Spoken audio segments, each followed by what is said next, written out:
Olá, gente, seja muito bem-vindo a esse canal, Cérebro e Comportamento. Meu nome é Márcio Araruna, eu sou neurologista e hoje a gente vai bater um papo sobre o cérebro emocional. E a gente vai centrar as nossas discussões em uma região do cérebro chamada de amígdala. Você vai entender mais ou menos como funciona o processamento do nosso cérebro em relação às nossas emoções, raiva, medo, ansiedade. E vocês vão entender que a gente pode inclusive dividir o cérebro em duas mentes. Existe a mente racional, existe a mente emocional. E vocês vão perceber que em algumas situações a mente emocional, principalmente em situações de grande proporção emocional, grande paixão, muita raiva, muita ansiedade, a mente emocional ela toma conta das decisões racionais e isso pode inclusive culminar em tragédias. Então vamos lá, a gente vai começar aqui a nossa discussão basicamente falando sobre o binômio entre razão e emoção. Isso existe sim um substrato neurobiológico por trás disso, tá? E olha só, para quem assistiu os vídeos anteriores desse canal, tem um vídeo em que eu falo bastante de uma teoria que a gente pode utilizar ela basicamente de uma maneira mais metafórica, porque ela deixa as coisas mais didáticas, que é a chamada teoria do cérebro trino, do Paul MacLean. Essa teoria ela divide o nosso cérebro basicamente em três, né? Existiria o cérebro reptiliano, que seria essa parte que mais fica nas regiões mais profundas do nosso cérebro. Existiria o cérebro límbico, que é o cérebro emocional, e existiria a parte mais evoluída, né? Que é o neocórtex, que é lá onde está centrada a nossa razão, é onde está centrado os nossos pensamentos, capacidade de planejar o futuro e capacidade, inclusive, de conter os nossos impulsos emocionais. Ou seja, o cérebro, sim, o cérebro racional, ele teria, sim, um poder de moldar o cérebro emocional, inclusive de frear emoções mais fortes, ok?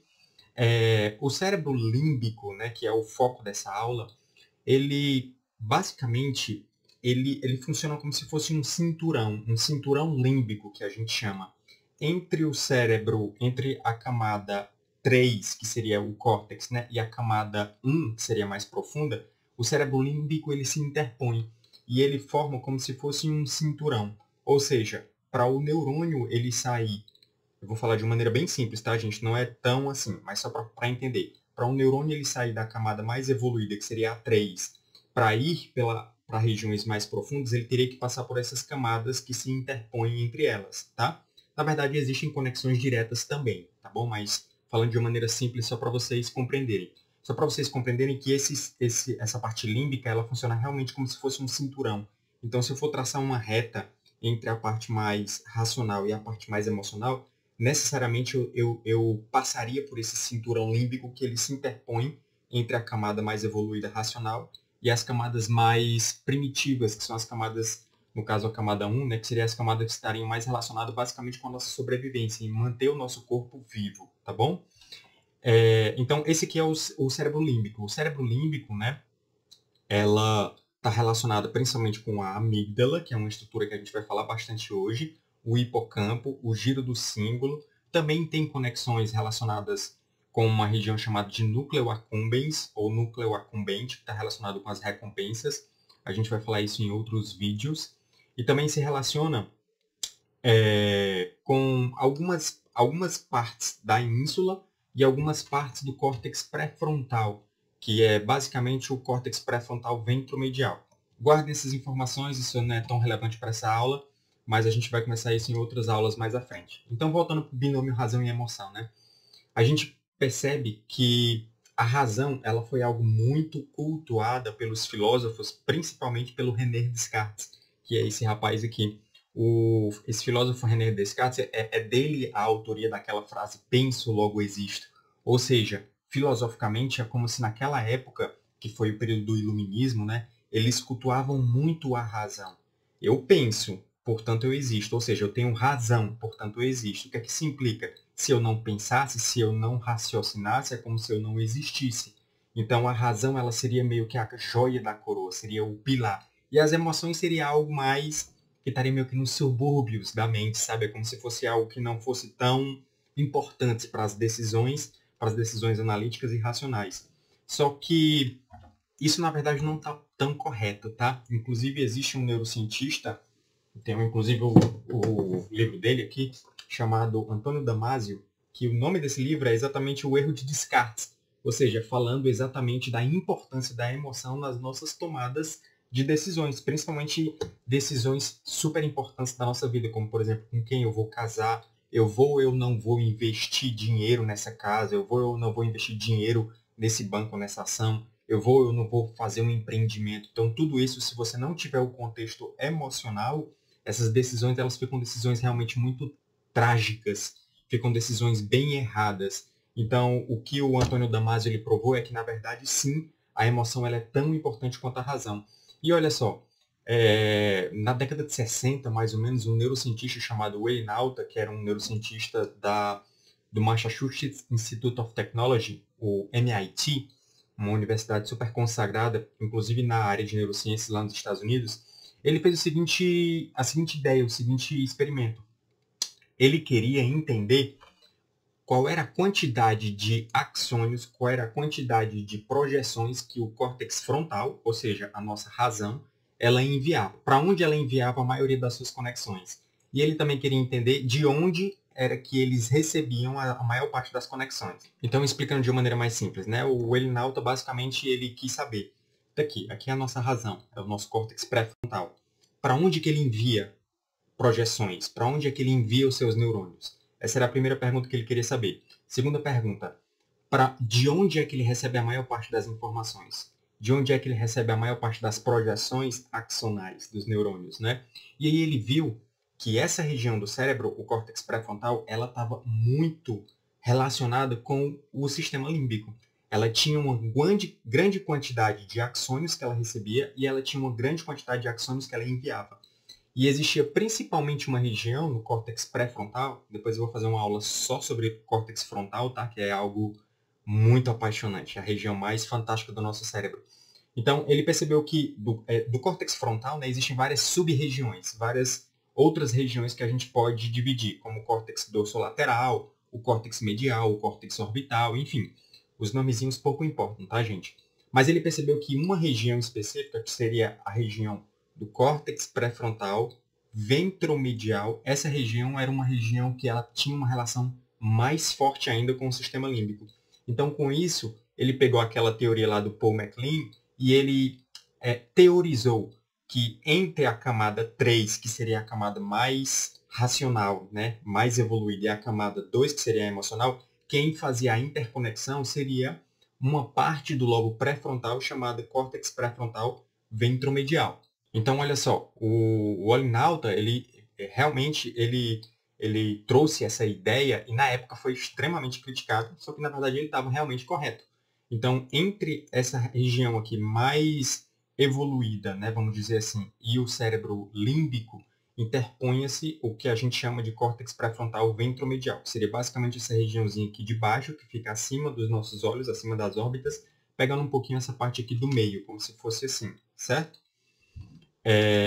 Então, a gente percebe que a razão e a emoção, na verdade, elas têm uma relação muito forte entre elas duas. E quando a gente vai falar sobre o sistema límbico, né, o grande epicentro do sistema límbico é uma regiãozinha pequenininha que a gente chama de amígdala. Essa amígdala não é a amígdala da garganta, tá? Que inflama. O nome também é amígdala e esse nome ele está em relação com o formato dela, que é basicamente o formato de uma amêndoa, então por isso o nome amígdala. E existe uma de cada lado, que ela fica mais ou menos nessa região aqui que eu estou mostrando para vocês aqui com o mouse, com o cursor do mouse. Ela fica no lobo temporal. Existe uma de cada lado, ela fica mais ou menos nessa altura aqui, certo? Lá dentro do nosso cérebro. E ela seria meio que o epicentro da parte emocional. A amígdala, ela tem uma relação direta com a agressividade, ela tem uma relação direta com estados de raiva e também relações com o medo e a ansiedade. Então, uma pessoa que tem ansiedade, né, vocês vão já perceber que nessas pessoas a amígdala ela está funcionando de uma maneira exagerada, acima do que ela deveria, de nível de funcionamento. E que, como a gente viu, né, o córtex frontal, que é a parte racional, ele consegue sim modular o funcionamento da amígdala e fazer essa ansiedade diminuir. Isso é possível. E é basicamente pegando esse mecanismo onde se centra as teorias cognitivas, as terapias cognitivas comportamentais, que são um tipo de terapia conduzida por psicólogos para exatamente recrutar a nossa razão em favor de uma disfunção emocional. Além disso, a amígdala ela também está relacionada com situações de cunho social. Então, olha só, existe um estudo, inclusive, um estudo bem interessante, que ele mostra o seguinte, ó. Uma pessoa, ela está sendo observada, né, através dos pesquisadores, e essa pessoa ela está em um grupo, vamos supor que ela e mais 4 ou 5 pessoas. E aí o pesquisador ele traz uma imagem para ele, pergunta o que ela está vendo. Então vamos supor que ela olha para a imagem e diz assim, estou vendo um leão. É um leão a foto, tá? Vamos supor. E aí os seus amigos, né, do grupo, eles também vão dizendo, eu estou vendo um leão, estou vendo um leão, estou vendo um leão. Beleza. Tudo certo, ou seja, eu tomei uma opinião e todos os meus amigos concordaram. Só que olha que interessante. Quando ele mostra a imagem para os amigos da pessoa e combina sem a pessoa saber para mudar a opinião, olha o que acontece. Então, imagina que você está num grupo, tá você e mais 4 amigos, e todos esses 4 amigos têm uma opinião. Só que a sua opinião é uma opinião contrária deles. E aí, você se conformaria com a opinião dos amigos ou você seria fiel aos seus pensamentos? Era isso que os pesquisadores queriam avaliar. Então, imagina que o pesquisador ele pega, mostra a foto e diz assim, o que é que você está vendo? Para os amigos, tá? E todos os amigos dizem assim, eu estou vendo um elefante. Estou vendo um elefante, estou vendo um elefante, estou vendo um elefante. Quando chega para a pessoa, algumas pessoas falam, não, eu estou vendo um leão.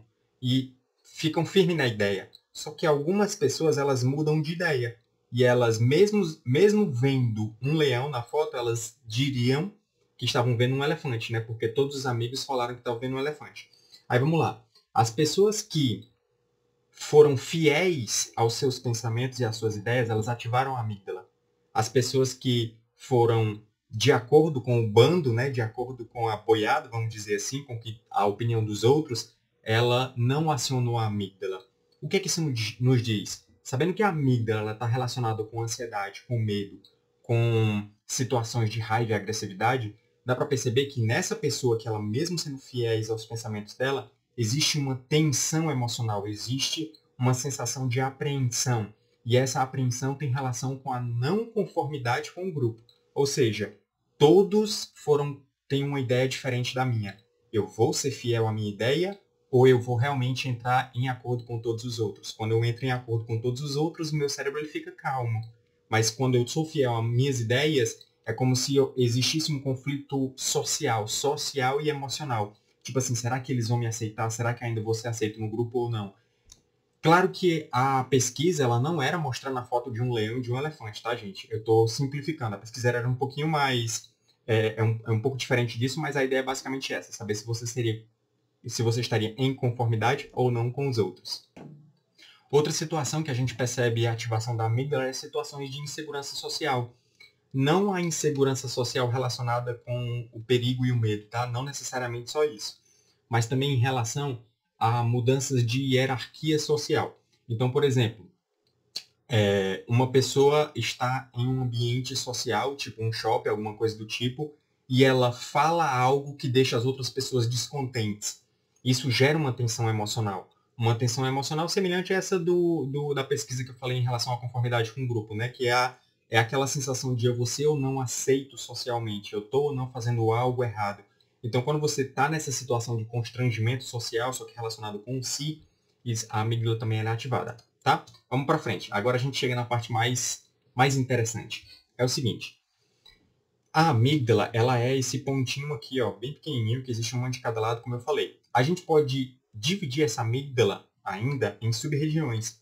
E uma das sub-regiões que a gente pode dividir aqui, para ficar mais fácil didaticamente, é em chamar de amígdala central e uma amígdala que a gente chama de basolateral, que é como se ela estivesse um pouquinho mais na base e um pouquinho mais para fora. Mais na base, ou seja, um pouquinho mais embaixo e um pouquinho mais para fora. Então, imagina a amígdala central sendo aqui, a amígdala basolateral sendo aqui. A amígdala basolateral ela é como se fosse mais evoluída. E ela seria meio que o equivalente ao nosso córtex. Ou seja, é lá onde está o significado das coisas, a reação ao significado. Vocês vão entender. A amígdala central ela estaria mais relacionada com o medo inato. Márcio, o que é um medo inato? Gente, desde pequenininho é mais fácil a gente ter aversão à aranha, à barata, a cobra do que uma aversão a um gatinho, certo? Então é como se a gente viesse já meio que pré-programado de fábrica a ter uma aversão mais fácil a esse tipo de animal do que a um gatinho, do que a um cachorro, entende?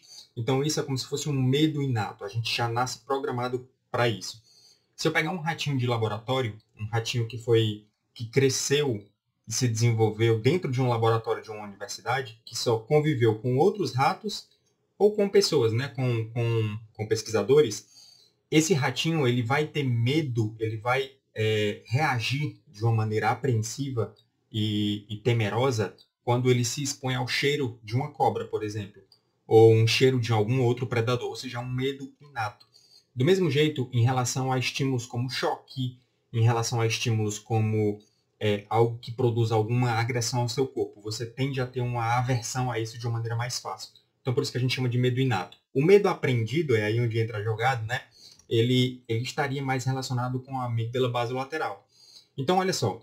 Imagina que eu pegue um ratinho de laboratório e aí eu estou aqui estudando esse ratinho e aí eu dou um choque no ratinho. Na hora que eu dou um choque na pata do ratinho, ele vai expressar uma reação de tensão e de medo, certo? Beleza. Isso é o medo inato. Agora, se eu pego esse mesmo ratinho e eu estimulo de maneira sonora, ou seja, eu solto uma campainha, né, próximo do ratinho, não necessariamente ele vai ter medo e aversão, porque é som. O som, o barulho, não necessariamente ele vai causar medo. Agora, faz o seguinte, dá o choque e faz o estímulo sonoro, os dois ao mesmo tempo. O que é que vai acontecer depois de você fazer isso inúmeras vezes? O ratinho ele vai aprender que o choque vem junto com o som. Então, para ele é como se fosse tudo a mesma coisa. Se, depois de um tempo, eu não estou mais dando um choque e eu exponho esse ratinho apenas ao estímulo de som, apenas ao estímulo sonoro, aquele mesmo estímulo que eu vinha expondo ele anteriormente, ele começa a expressar reação de medo. Isso é o que a gente chama de um aprendizado ao medo. Ou seja, o ratinho ele começou a expressar um medo e uma tensão a algo que não é aversivo. A gente chama isso de estímulo pavloviano, tá, gente? Estímulo condicionado. O nome pouco importa, mas o que eu quero que vocês entendam isso é o aprendizado ao medo. Ou seja, quando eu estimulo apenas com o estímulo sonoro, o ratinho já começa a ter medo, mesmo sem aparecer o choque, certo? Então, olha o que acontece. O estímulo inato de choque ele é processado aqui na amígdala central, certo? Como eu falei. A amígdala basolateral ela estaria mais associada com o estímulo aprendido.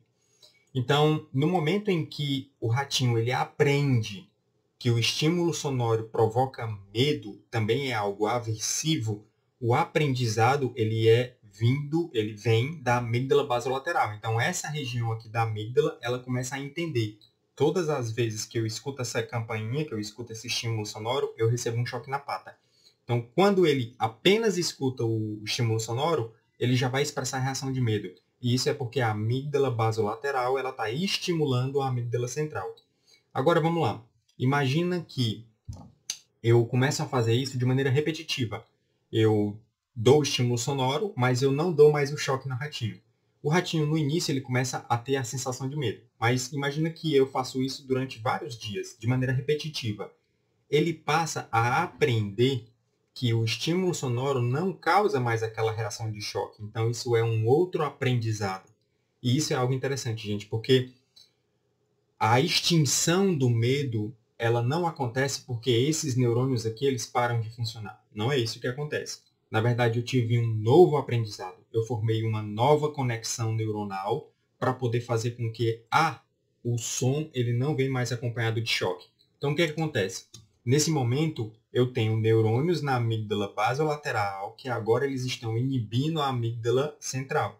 Só que, na verdade, o aprendizado ele vem lá de cima, ele vem lá da razão, ele vem lá do córtex racional, ou seja, ele vem lá da região mais desenvolvida do nosso cérebro, que vai até a amígdala basolateral e faz com que iniba a amígdala central quando você começa a ter o estímulo sonoro, apenas o estímulo sonoro. Ou seja, o estímulo de, eu estou escutando o som, mas ele não me assusta mais.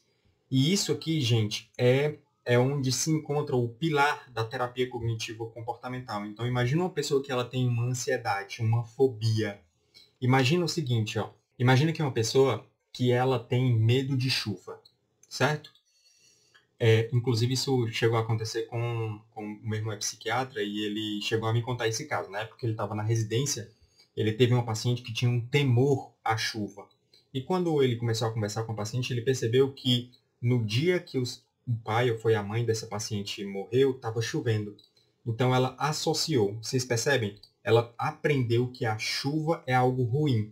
Ela teve o contato com a morte, foi algo muito doloroso e naquele dia estava chovendo. Então ela associou um estímulo a outro. Isso é semelhante a esse estímulo do ratinho, de você condicionar o som ao medo, só que é algo um pouco mais complexo, mais elaborado. Ela começou a associar a chuva a algo ruim. Então o que acontece?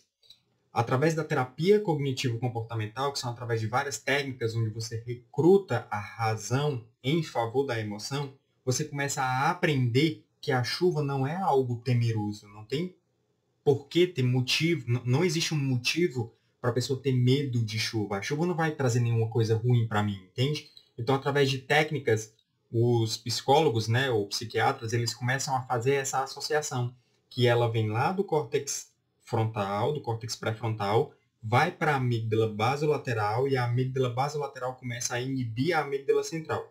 Tudo isso é algo relacionado com o aprendizado, que a gente chama de extinção ao medo, né? Mas é algo aprendido, ok? Agora, olha que interessante.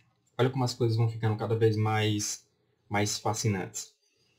Existe uma relação direta entre a amígdala e o hipocampo. A amígdala é essa regiãozinha aqui, que é em formato de amêndoa, que tem uma relação direta com o medo. E o hipocampo é uma região que fica aqui atrás, logo atrás da amígdala. O hipocampo ele é super importante para o aprendizado. Então, tudo aquilo que a gente aprende passa pelo hipocampo. As memórias que a gente chama de memórias explícitas, tá? Então, o que você comeu hoje de manhã, ou quando você aprende na escola que quem descobriu a América foi Cristóvão Colombo. Então, tudo isso tem relação com o hipocampo. O hipocampo recebe essa informação, ele aprende essa informação, certo?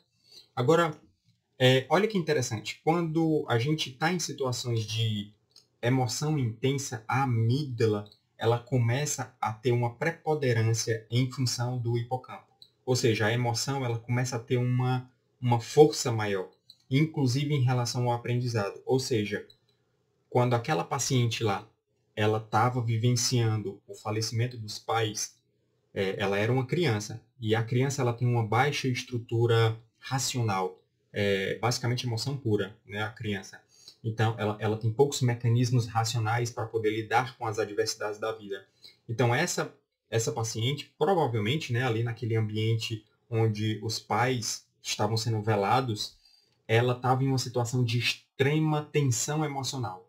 A amígdala, naquele momento, ela começa a ter uma preponderância sobre a razão e também sobre o hipocampo. E o hipocampo é quem grava o contexto. Então, o aprendizado condicionado, ou seja, o aprendizado de que a chuva é ruim, o aprendizado condicionado, gente, é basicamente aquilo que eu falei no slide anterior, né? Tipo assim, de o ratinho associar som ao choque. Mesmo quando eu não dou mais o choque, quando ele escuta o som, ele fica com medo. Do mesmo jeito, essa paciente, isso é um aprendizado condicionado. Então, quando ela estava em forte tensão emocional, facilmente ela aprendeu que a chuva é algo ruim. E isso carregou para o resto da vida. Agora, olha que interessante essa relação entre a amígdala e o hipocampo. Imagina que eu pegue um ratinho de laboratório, coloque ele numa jaulinha, numa gaiolinha que eu vou denominar de gaiola número 1, certo? E dentro dessa gaiola eu faço aquilo. Eu dou o choque e faço um estímulo sonoro junto com o choque. Choque junto com o estímulo sonoro. Choque junto com o estímulo sonoro. O que acontece depois de um tempo? Depois de um tempo, se eu não der mais o choque, der só o estímulo sonoro, o ratinho ele vai continuar com medo. Isso é o que a gente chama de um aprendizado condicionado, certo? Agora imagina que eu faço isso na gaiola número 1 e na gaiola número 2 eu coloco o mesmo ratinho, só que lá eu não dou o choque. Eu só faço dar o estímulo sonoro. O mesmo estímulo sonoro. O que acontece? Acontece que na gaiolinha número 2, o ratinho ele não vai expressar o medo. Ele expressa o medo apenas na gaiolinha número 1. Por quê? Porque o hipocampo ele associa o contexto onde as coisas estão acontecendo. Então, o ratinho na gaiola número 1, ele sabe que se ele escutar o som nessa gaiola, ele vai receber o choque. Então, ele fica com medo. Na gaiola 2, não. Ele diz, se eu receber o som aqui, eu estou na gaiola 2, então eu não vou ter medo. Então, ele não expressa a reação emocional de medo. Quem faz isso, quem grava o contexto em que as coisas acontecem, é o hipocampo, que tem um papel importante no aprendizado, certo? Então, imagina que você está andando numa rua e você é assaltada. A sua amígdala, ela rapidamente ela vai entender que a arma ela é algo extremamente aversivo. Então, quando um ser humano ele olha para uma arma, ele fica com medo, ele eleva os braços, como se fosse um estímulo inato, certo? Ter medo de alguém te matar. Isso é um estímulo mais primitivo. Agora, se você sofrer um assalto, né, alguém aponta uma arma para você em um determinado ambiente, vamos supor, em uma cidade grande, em um beco específico de uma cidade grande, a amígdala ela associa o estímulo, a arma, e o hipocampo ele associa o contexto, no caso, aquele beco. Então, todas as vezes que você passa naquele beco, você já fica temeroso, já pode ficar temeroso, porque você acionou, gravou aquele contexto, certo? Então, quando a amígdala está muito excitada, ela está muito ativada, esse aprendizado condicionado, ele fica mais fácil de acontecer. Inclusive, existem mudanças na neuroplasticidade. Os neurônios eles vão se conectar com mais força, certo?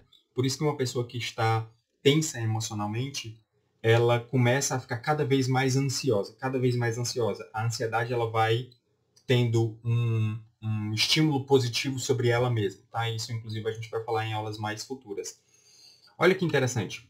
Existe um jogo que a gente chama de jogo do ultimato, que é um jogo que é bem estudado na neurociências, que esse jogo, ele funciona da seguinte maneira. Ó. As duas pessoas estão jogando o jogo, e é basicamente um jogo econômico, um jogo de economia, onde chega em uma situação em que eu tenho uma pessoa, duas pessoas, né? A pessoa, vamos chamar aqui o João e o Rodrigo. E o João, ele faz uma oferta para o Rodrigo. É como se eu pegasse um pote de dinheiro e partisse no meio, certo? Pego esse dinheiro e parto no meio. Se o Rodrigo ele aceitar, a metade fica para ele, a metade fica para mim. Se o Rodrigo não aceitar, nenhum dos dois ganha. Conseguiram compreender? Então imagina que estou eu e você, eu diante de você. Chega numa situação na hora do jogo em que eu tenho uma bacia cheia de moedas. E eu vou dividir a bacia no meio. A metade que eu divido e determino para ser sua, se você não aceitar, nenhum dos dois ganha. Se você aceitar, eu ganho e você ganha. E aí é onde vem o jogo psíquico por trás disso, né? Que é você ser justo ou você ser injusto. Se a pessoa que vai receber a proposta ela se sente injustiçado, ela vai negar. Só que, ao negar, ela também deixa de ganhar. Então, imagina que eu pego essa bacia de dinheiro e eu pego assim um pouquinho de moeda e digo, tá aqui, essa daqui é a sua parte, você aceita? Se você disser sim, você vai ganhar. Só que eu vou ganhar mais. Mas você vai ganhar. Mas se você disser não, nem você ganha, nem eu ganho. Entende? O que foi que observou? Que as pessoas que vão recusar a proposta, elas estão com a amígdala ativada. Ou seja, seria mais uma situação de raiva e de vingança. Entende? Porque de maneira racional, ou seja, se a gente voltar lá para o René Descartes, é melhor você aceitar, porque você vai ganhar algum dinheiro, tá? Mas quando você recusa, na verdade aquilo é uma raiva, uma sensação de vingança. E inclusive foi visto que as pessoas que têm a amígdala ativada naquela hora que a pessoa está fazendo a proposta, aumenta a chance daquela pessoa realmente ser uma pessoa que vai recusar a proposta, tá? Então a amígdala, mais uma vez, tendo um papel do ponto de vista social, do ponto de vista de contato com outras pessoas. Agora, olha que interessante isso aqui. Esses estudos aqui que eu estou colocando são estudos que avaliaram exatamente isso, né? O papel da amígdala nesse contato social. E esse estudo aqui específico, ele viu que as pessoas que tinham lesão na amígdala, as pessoas que tinham uma amígdala com um problema, com um defeito, uma pessoa que a amígdala não está funcionando, essas pessoas elas passam a aceitar todas as propostas. Então é como se fosse uma pessoa com um altruísmo, uma pessoa altruísta. Ou seja, tudo que eu proponho para você, beleza, eu vou te dar essas moedinhas, eu fico com um potão. Você aceita? Ah, aceito. Vou dividir dessa maneira. Você aceita? Ah, aceito. Ou seja, as pessoas que tinham lesão na amígdala, elas aceitavam tudo. E o que os pesquisadores eles levantaram de possibilidade é que, vocês lembram da história do medo aprendido, que tem um papel pela amígdala basolateral? Então é como se a pessoa, a nossa programação de fábrica fosse de ter um altruísmo, de ser altruísta, de ser meio que bonzinho, entre aspas. E essa parte de ficar com raiva e de se vingar é algo socialmente aprendido. Então é como se a gente, ao longo das nossas experiências de contatos sociais, a gente fosse aprendendo a ficar mais desconfiado de uma pessoa. É como se a gente tivesse aprendido ao longo da vida a ter, a levantar suspeitas de que uma pessoa está tentando te passar a perna. E a nossa programação natural é como se a gente tivesse nascido mais para o lado do altruísmo, entende? Para ser uma pessoa mais pura, vamos dizer assim. Interessante essa pesquisa que mostra exatamente esse papel do aprendizado.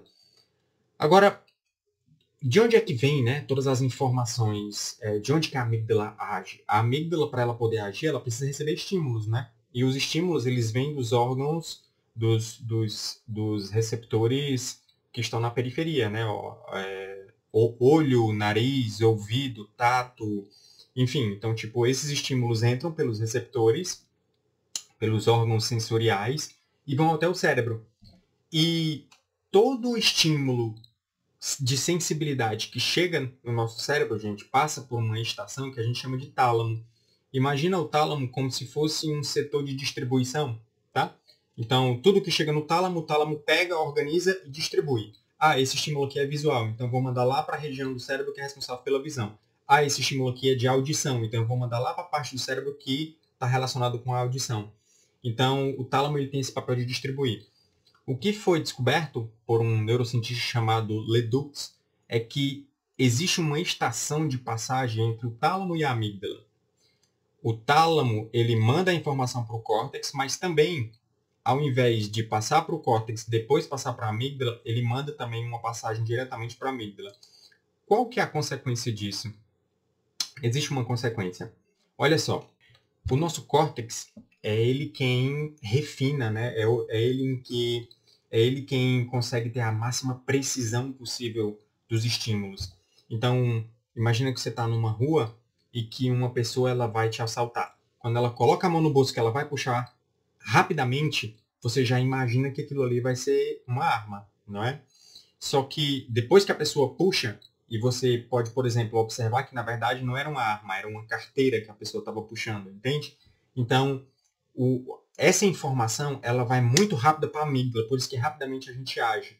Depois é que essa informação chega no córtex, e aí o córtex ele vai refinar para você começar a perceber que aquilo na verdade era uma carteira. Então, imagina que você é um policial, que você entra na favela super tenso, né? E naquele momento, quando você está diante de uma pessoa, o estímulo ele entra, passa para o tálamo e rapidamente vai para a amígdala. A amígdala, naquele momento, ela pode agir. Então é como se você agisse sem pensar. Você está diante de uma pessoa que, na verdade, ela não ia puxar uma arma, ela ia puxar uma carteira para mostrar os documentos, por exemplo. Só que o seu cérebro ele não teve tempo de processar a informação. A amígdala já agiu e você acaba atirando e matando uma vítima, entende? Então, essa estação de passagem ela acaba tendo esse papel. Olha só como funciona aqui mais uma vez. Você tem a informação visual, ela vem, passa para o tálamo. O tálamo é quem vai distribuir, né, a informação. Então ele envia a informação para o córtex visual. Mas também existe aquela estação de passagem que vai para a amígdala. Essa partezinha verde é o que a gente chama de hipocampo, tá, gente? Então, o correto seria você vir para o córtex visual, aí o córtex visual entende, ou seja, racionaliza, e depois é que você age. Ah, é uma arma, então eu vou ficar com medo, entende? Só que não dá tempo. Por quê? Por conta exatamente dessa estação de passagem. A amígdala ela ganha em velocidade por conta disso, só que ela perde em precisão. Por isso que você pode acabar em uma tragédia. E foi exatamente isso que aconteceu lá nos Estados Unidos. Olha só essa história. Na década de 90, uma criança adolescente, acho que ela tinha mais ou menos uns 13 anos de idade, os pais dela saíram para jantar, ela ia ficar na casa de outra pessoa, da babá, só que aí ela acabou decidindo ficar em casa e ela decidiu fazer um medo ao pai. Ela entrou dentro do armário e na hora que os pais dela chegaram em casa, o pai dela escutou um barulho, um ruído, achou que fosse um ladrão e sacou a arma. E foi entrar dentro de casa para poder avaliar o que estava acontecendo. Na hora que ele entra em casa, que a filha sai de dentro do armário para fazer um susto nele, ele atira na criança e mata a criança. Depois de 12 horas, essa criança ela morreu. Esse tiro atingiu o pescoço da filha dele. Então, por que isso aconteceu? Exatamente por conta disso. Porque o tempo para o cérebro processar que, na verdade, era a filha dele que estava saindo do armário demora um tempo.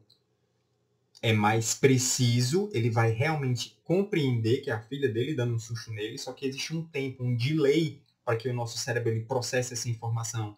Só que antes disso, por conta desse atalho aqui neurosensorial, que vem do tálamo para a amígdala ela já age de maneira rápida. Ela ganha em velocidade, ou seja, ele agiu, só que ele perde em refinamento, em precisão, ou seja, ele agiu, mas ele agiu de maneira errada, acabando causando uma tragédia. Espero que vocês tenham gostado. Esse foi mais um vídeo um pouco resumido sobre o processamento emocional. E em breve eu trarei mais vídeos relacionados com a razão e com a emoção. Beleza? Forte abraço.